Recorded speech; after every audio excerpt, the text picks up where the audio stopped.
ఓం శ్రీ గురుభ్యో నమః. హరి ఓం. ఆపదామపహర్తారం దాతారం సర్వసంపదాం లోకాభిరామం శ్రీరామం భూయో భూయో నమామ్యహం. అందరికీ నమస్కారం. మనకి చాలామంది అనేక రకాల ప్రశ్నలు అడుగుతూ ఉంటారు, మనల్ని అనేక రకాల ప్రశ్నలు అడుగుతుంటారు. అటువంటి ప్రశ్నల్లో ఒక ముఖ్యమైన ప్రశ్న, అనేక మంది అనేక ప్రశ్నలు అడుగుతుంటారు. ఆ ప్రశ్నల్లో ఒక ముఖ్యమైన ప్రశ్న, ఈ గ్రహ కూటముల వల్ల ప్రమాదం కలుగుతుందా అని అడుగుతూ ఉంటారు. ఈ గ్రహ కూటములు చాలా మటుకు అనేక మార్లు మనకి గ్రహ కూటాలన్నీ కూడా ఒక తగలుతున్నాయి. ఒకసారి పంచగ్రహ కూటమి, షష్టగ్రహ కూటమి, 2019లో షష్టగ్రహ కూటమి, 2014లో సప్తగ్రహ కూటమి, మొన్న ఈ మధ్య కూడా మనకి షష్టగ్రహ కూటమి, మన డిసెంబర్లో జరిగినటువంటి షష్టగ్రహ కూటమి కూడా మనకి చాలామంది చెప్తూ ఉంటారు. ఈ షష్టగ్రహ కూటమి వల్ల వినాశనం కలుగుతున్నటువంటి మాట ఎంత ఉంటుందో, అంటే ఆ వినాశనం అనేది యుద్ధ వాతావరణం. ఇక్కడ ప్రపంచం గురినటువంటి మాటలు కొన్ని ఉంటాయి.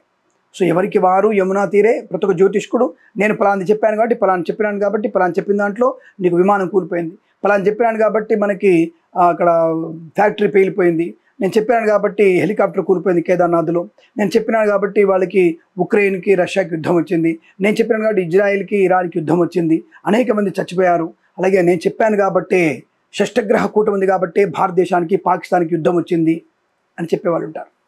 షష్టగ్రహ కూటమి కాకముందు, పంచగ్రహ కూటమి కాకముందు, నవగ్రహ కూటమి కాకముందు పాకిస్తాన్కి యుద్ధం వచ్చింది.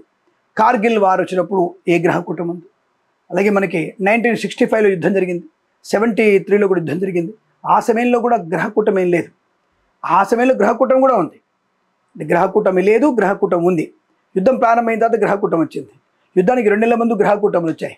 కాబట్టి గ్రహకూటముల వల్ల మన యుద్ధాలు వస్తాయా, ప్రమాదం వస్తాయా అని చెప్పడం కన్నా గ్రహకూటముల వల్ల కొంత ఇబ్బందికర వాతావరణం ఉంటుందని చెప్పడం మంచిది. ఇక్కడ గుర్తుపెట్టుకుని ఎవరైనా సరే జాగ్రత్తగా ఆలోచించండి. ప్రతి పనిలో కూడా, మనం చేసేటువంటి ప్రతి పనిలో కూడా విచక్షణ జ్ఞానం అనేది కంపల్సరీ ఉండాలి. కొంతమంది దుర్మార్గులు ఈ యొక్క విచక్షణ జ్ఞానాన్ని కోల్పోయి ఇతరుల మతాలని ఆధారం చేసుకొని ఇతరుల మతాల మీద దాడులు చేసేటువంటి ప్రక్రియ ఈ మధ్య బాగా సాగుతోంది. అది సనాతన ధర్మం మీద ఎక్కువగా ఇబ్బంది కలిగించే స్థాయి జరుగుతోంది. సరే, దాన్ని ధీటుగా ఎదుర్కొంటున్నారు. ఇప్పుడిప్పుడే సనాతన ధర్మంలో వ్యక్తులకు కూడా చైతన్యం వచ్చింది, అందులో వేరే విషయం. అయితే ఇక్కడ ప్రస్తుతం ఏమిటి ప్రశ్న, మన షష్టగ్రహ కూటమి, పంచగ్రహ కూటమి మనకి అనర్థాన్ని కలిగిస్తుందా అని అడిగితే, ఎట్టి పరిస్థితుల్లో కూడా మనకి ఆ గ్రహాల యొక్క ప్రభావం ఉంటుంది, అది అరిష్టాన్ని కలిగించేది కాదు. 2 రోజుల పాకిస్తాన్ భారతదేశ యుద్ధ వాతావరణం అనేది కేవలం షష్టగ్రహ కూటమిలో వచ్చినటువంటి భావం లేదు. అలాగే రష్యాకి ఉక్రెయిన్కి సంవత్సరం నుంచి యుద్ధం జరుగుతోంది. అలాగే ఇజ్రాయెల్కి ఇరాన్కి ఎప్పటి నుంచో ఈ యొక్క యుద్ధ వాతావరణం ఉంది. హమాస్ ఉగ్రవాదుల్ని హతమార్చేటువంటి తత్వాన్ని కూడా మనం ఇజ్రాయెల్ దగ్గర చూస్తూ ఉన్నాం. కాబట్టి ఇలాంటివి జరుగుతూనే ఉంటాయి, రెగ్యులర్గా జరిగే అవకాశాలు ఉంటాయి. కాబట్టి ఈ షష్టగ్రహ కూటమి వల్ల మన దేశానికి ఏమైనా అరిష్టం కలుగుతుందా అంటే కొన్ని అరిష్టాలు, అంటే ప్రకృతిలో వచ్చేటువంటి భీతావాహమైనటువంటి స్థితి కనబడుతోంది. ఒకవైపు అధిక వర్షపాతం, ఒకవైపు అత్యల్ప వర్షపాతం, సమతుల్య స్థితి అనేది ప్రకృతిలో కొరబడడం అనేది జరుగుతుంది. ఇప్పుడు ఎందుకు ఆ షష్టగ్రహ కూటమి వల్లనే అనుకోవచ్చు, మనకి వర్షాలు మనకి దాదాపుగా 18 నుంచి 23వ తేదీ మధ్యలో వర్షాలు పడాలి జూన్లో. మరి ఏమాత్రం వర్షాలు పడుతున్నాయి మనకి ఇప్పుడు? 2 తెలుగు రాష్ట్రాల్లో వర్షాలు లేవు. మరి మనకి వర్షలగ్నము జగల్లగ్న ప్రకారంగా మనకి 18-23 నుంచి వర్షాలు పడాలి. ఎక్కడో వర్షాలు పడట్లేదు, ఇంకా ఉష్ణమే కనబడుతోంది. 25 డిగ్రీల ఉష్ణం కనబడుతోంది, ఇంకా 25-29 డిగ్రీల ఉష్ణం ఉంది. అంటే మరి ఎప్పటి నుంచి వస్తాయి అంటే జాతక ప్రకారంగా ఆర్ద్ర నక్షత్ర ప్రవేశంతో, అంటే ఈ నెల ఆర్ద్ర నక్షత్ర ప్రవేశం జరిగింది, అక్కడి నుంచి వర్షాలు పడే అవకాశం ఉన్నాయి. కాబట్టి వర్షాలు అనేవి అనుకూలవంతమైనటువంటి శుభ సమయంలో పడే అవకాశం ఉంది అని చెప్పవచ్చును. అటువంటి షష్టగ్రహ కూటమి వల్ల ఈ వర్షాలు వెనక్కి వెళ్ళిపోయాయని చెప్పడానికి కూడా అవకాశం ఉంటుంది. ఎందుకంటే గురుడు అక్కడ కొద్దిగా ఇబ్బందికరంగా ఉన్నాడు, అలాగే రవిగ్రహము ఇబ్బందికరంగా ఉంటుంది, బుధుడు కూడా ఇబ్బందికరంగా ఉన్నాడు. అనేక రకాల గ్రహాల యొక్క స్థితి నీచ స్థితి పొందుకోవడం వల్ల కొంత ఇబ్బందికర వాతావరణం చాలా స్పష్టంగా కనబడుతుంది. శనితో కూడుకున్నటువంటి గ్రహాల యొక్క ప్రభావం కూడా ఎక్కువగా ఉంది. దానివల్ల వర్షాలు, షష్టగ్రహ కూటమి వల్లనే వర్షాలు వెనక్కి వెళ్ళిపోయాయని కూడా స్పష్టంగా చెప్పవచ్చు. రైతన్నలకు కొంత ఇబ్బందికర వాతావరణమే నిజం చెప్పాలంటే. ఎందుకంటే విత్తనాలు 2 సార్లు వేసుకుంటున్నారు పాపం వాళ్ళు, దుక్కి 2 సార్లు దున్నాల్సి వస్తుంది. ప్రభుత్వం కూడా ప్రకటించారు, జూన్ 1వ తేదీనే, మే 30వ తేదీనే వర్షాలు వస్తాయని చెప్పారు. మే 30వ తేదీనే జూన్ 1 పోయింది, first week, second week, third week, fourth week, జూలైలో వచ్చేసాం మనం. జూలై 2వ వారం దగ్గరలో ఉన్నాం ఇంకా దాదాపు మనం. కాబట్టి వర్షాలు ఏమంటే అర్థం ఏంటి? షష్టగ్రహ కూటమి కారణం కూడా ఈ వర్షాలు వెనక్కి మళ్ళీపోవడానికి కారణం కూడా చెప్పుకోవచ్చు మనం. ఏదేమైనా షష్టగ్రహ కూటమి వల్ల మనుషులు చనిపోతారని అడిగితే వారి వారి జాతక పరిశీలన ద్వారా వారి వారికి షష్టమ స్థానం, వ్యయ స్థానం, అష్టమ స్థానం బట్టి చెప్పవచ్చు తప్ప గ్రహ కూటమి వల్ల మరణాలు సంభవించేటువంటి అవకాశం లేదు. అది కూడా కొంత కారణం అవ్వచ్చు, అది కూడా కొంత కారణం అవుతుంది తప్ప దానివల్లనే మరణాలు సంభవించే అవకాశం లేదు. మనకి ఇక్కడ సంగారెడ్డి దగ్గరలో ఎక్కడో మనకి ఒక ఫార్మా ఫ్యాక్టరీ పేలిపోయి పాపం 35 మంది పాపం అందరూ కూడా స్వర్గస్థులైనారు. వారందరికీ ఆత్మశాంతి కానీ కోరుకుందాం.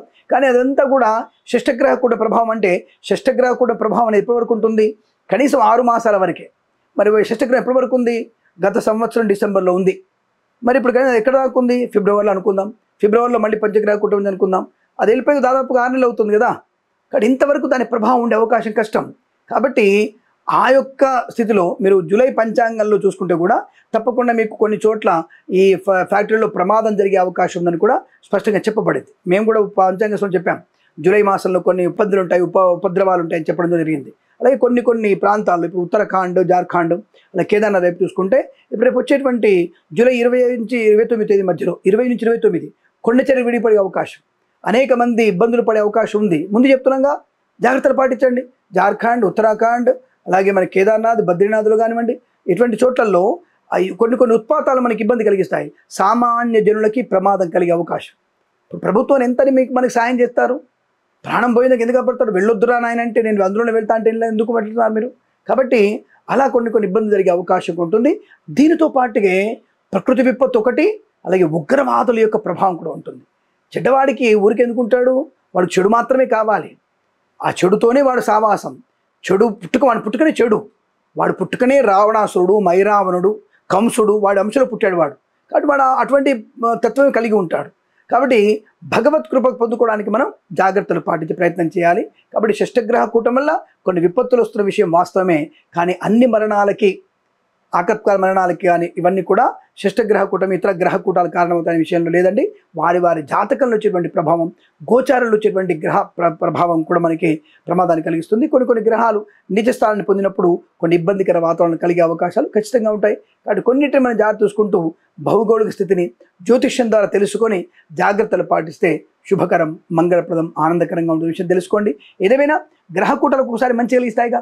ఇప్పుడు గురుడు, శుక్రుడు, బుధుడు కలిస్తే తప్పకుండా అనేక రకాల వివాహ యుగాలు అవుతాయి, వాహన యుగాలు బలంగా ఉంటాయి. అలాగే ధనాధిపతి అంటే సహజమైన ధనాధిపతి ఎవరు? మనకి భజక్రానికి సహజ ధనాధిపతి అంటే మన భారతదేశానికి చూసుకుంటే మకర లగ్నం, భారతదేశం మకర లగ్నం, మకర రాశి. ఈ మకర రాశి వారికి ధనాధిపతి ఎవరు? శని అవుతున్నాడు. లగ్నాధిపతి, ధనాధిపతి. ఆ ధనాధిపతి ఎక్కడ ఉన్నాడు? ఇప్పుడు గురుస్థానంలో మీనంలో ఉన్నాడు. అంటే తప్పకుండా ఏమవుతుంది? ఇప్పుడు తప్పనిసరిగా ఈ శని ఎక్కడైతే గురుస్థానంలో ఉన్నాడో ఆ గురుడు శని ప్రభావం వల్ల అంతర్జాతీయమైనటువంటి స్థితిలో భారతదేశం యొక్క ఉన్నతి బాగా పెరుగుతుంది. ఎందుకంటే లగ్నాధిపతి బలవంతుడవడం, ధనస్థానంలో ఉండడం వల్ల, కుటుంబ స్థానం పొందుకోవడం వల్ల తప్పకుండా ఆర్థికమైనటువంటి అభివృద్ధి ఖచ్చితంగా ఉంటుంది, అందులో సందేహమే లేదు. కాబట్టి మంచి ఎకనామిక్ గ్రోత్. అందుకే మనం ఇప్పుడు మనం జర్మనీని వెనక్కి నెట్టేసి మనం 4వ స్థానానికి వెళ్ళిపోయాం. ఇంకొక సంవత్సరంలో జపాన్ కూడా వెనక్కి నెట్టేసి మనం 3వ స్థానానికి వెళ్తాం. భగవంతుడు అనుగ్రహం పయిస్తే నిజంగానే సుస్థిరమైనటువంటి ఈ సనాతన ధర్మ పరిపాలన కొనసాగిస్తే 10 సంవత్సరాల్లో దాదాపుగా మనము ఈ యొక్క చైనాని దాటేసి అమెరికాకు ధీటుగా ఉండగలిగేటువంటి ఆర్థిక స్థితిలో ఉండగలుగుతాం. జరుగుతుంది. ఒకప్పుడు ఎప్పుడో 15వ ప్లేస్ ఉన్నాం మనం, ఇప్పుడు 15వ ప్లేస్లో ఉన్నాం మనం. ఇప్పుడు అనేక దేశాలను వెనక్కి నెట్టేసి ఆర్థికంగా కానీ, యాంత్రికంగా కానీ, అంతర్జాతీయ మనకి యంత్ర స్థితిలో కానీ, యుద్ధ విమానాల విషయంలో కానీ ఒక ఉన్నత స్థాయిలో ఉన్నాం మనం. అలాగే యువకుల విషయంలో కూడా మనకంటే వెనక అందరూ ఉన్నారు. యువత ఉన్న దేశమే గొప్ప దేశం అంటే మన భారతదేశం మాత్రమే. అటువంటి యువకుల దేశం మనది. కాబట్టి రాబోయేటువంటి 65 సంవత్సరాలు బ్రహ్మాండమైనటువంటి యువక దేశంగా మనం భారతదేశం పరిడవిల్లబోతోంది. దానివల్ల ఆర్థిక ప్రయోజనం బాగా ఉంటుంది. ఇప్పుడు పిల్లలకి ఆర్థికంగా ఎలా ఉండాలి, సుస్థిర ప్రభుత్వం ఎలా తెచ్చుకోవాలి, మనం ఎంతమందికి మంచి చేయాలి, ఎంతమందికి ఉద్యోగ కల్పన చేయాలనేటువంటి భావన కూడా ఉంది. ఇది కూడా మనకి గ్రహకూటం వల్లనే వస్తుందిగా. అంటే గురుడు స్వస్థానం ఉండడం, బుధుడు స్వస్థానం ఉండడం, రవి స్వక్షేత్రం ఉండడం, వీటి వల్ల కూడా తప్పకుండా ఉంటుంది. అలాగే బుధుడి స్థానంలో రవి బుధుడు కలిసి ఉన్న, శుక్రుడితో కలిసి ఉన్న అద్భుతమైన ఆర్థిక ప్రయోజనం. రవి స్థానంలో బుధుడు, శుక్రుడు కలిసి ఉన్న తప్పకుండా మీకు శుభకరమైన ఆత్మవిశ్వాసం మంచి అస్తిత్వాన్ని పొందుకునే ప్రయత్నం. అలాగే మనకి దశమ స్థానంలో కనుక రవి బుధ కుజ గురులు కలిసి ఉంటే అద్భుతమైనటువంటి రాజకీయ ప్రస్థానం. అంటే ఒక్కొక్క చతుర్గ్రహ పంచగ్రహ షష్టగ్రహ కూటాలన్నీ కూడా ఒక్కొక్క చోట ఒక్కొక్క ప్రయోజనాన్ని కలిగించే అవకాశం ఉంటుంది. మరి మీనంలో వచ్చినటువంటి షష్టగ్రహ కూటమి పెద్దగా ప్రమాదాన్ని కలిగించదు. జరిగినటువంటి ఉత్పాతాలకి ఇబ్బందులకి షష్టగ్రహ కూటం కారణం చెప్పడం అతిశయోక్తి అవుతుంది. కాబట్టి అలా చెప్పడానికి లేదు. వారి వారి గోచార గ్రహచార అలాగే భౌతికమైనటువంటి గ్రహస్థితిని బట్టి మనకి ఇటువంటి విపత్తులు ఇబ్బందులు వచ్చే అవకాశం ఉంటుంది. కనుక గ్రహ కూటమి యొక్క ప్రభావం కూడా ఉంటుంది. గ్రహ కూటమి ప్రభావం మాత్రమే అని చెప్పడానికి అవకాశం లేదు. ఈ విషయాన్ని గుర్తుపెట్టుకోండి. నవగ్రహ షష్టగ్రహ పంచగ్రహ కూటాలు తప్పకుండా మనకి అద్భుతమైనటువంటి ఆనందాన్ని కలిగిస్తాయి. శుభమస్తు, అఖండ ఐశ్వర్యమస్తు. ప్రేమతో మీ కిరణ్ శర్మ.